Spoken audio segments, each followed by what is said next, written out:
അമ്മേ, അമ്മ പേടിക്കണ്ട. അവളുടെ ഊഴം കഴിഞ്ഞില്ലേ, ഇനി എന്റെ ഊഴമല്ലേ. ഞാനിപ്പോ ചെകുത്താനും കടലിനും നടുക്കാം. ചെകുത്താൻ ഞാനാന്ന് മനസ്സിലായി. ആരാ കടല്? ആ അമുത അടക്കമുള്ളവര്.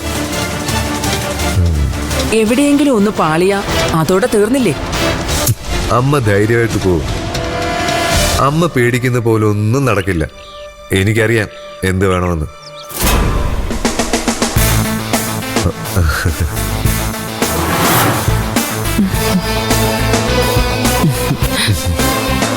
മോളെ, നല്ലോണം നോയിക്കൊള്ളണേ.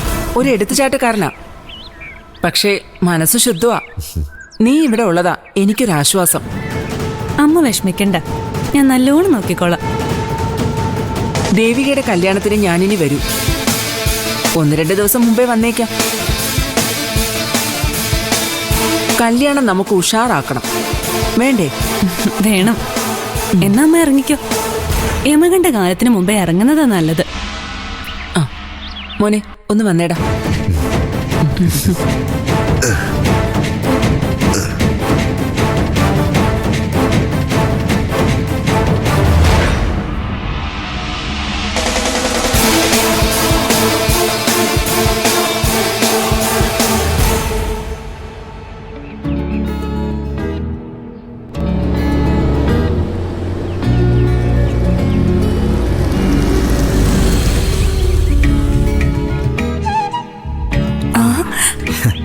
അവരൊക്കെ എവിടെ മോളെ? ആ വരുന്നില്ലത്രേ, പിണക്കം വന്ന്.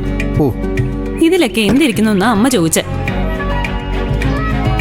ആ ശരത്താ കൊണ്ടുവന്നിരുന്നെങ്കിലോ, ചാടി ഇറങ്ങി എല്ലാം കൂടെ വന്നേനല്ലോ. വേണ്ട, ആരും വരണ്ട.